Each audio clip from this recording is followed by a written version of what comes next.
Dr. Nathwane provided a very nice overview of the state of the art of gene therapy in hemophilia to date. He gave an overview of the evolution of gene therapy, starting off with the factor 9 gene therapy as early as 2000, and he took us through how they overcame some of the challenges associated with that. And the long and the short of that program, I'm talking about the factor 9 gene therapy program, is that the expression of factor 9 even in the setting of a low dose in those patients still continued. So there is consistency in the expression. And secondly, that we have not seen any adverse long-term toxicity and adverse events, which is very, very important as we embark onto this new therapy, the gene therapy.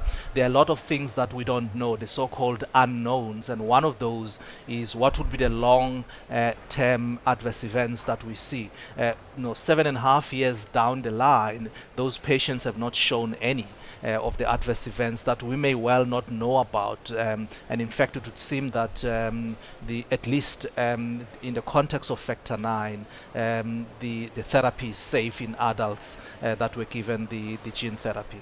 He did give an overview of the factor 8 studies, and what is exciting about the factor 8 studies, the limitations of the factor 8 studies are manifold.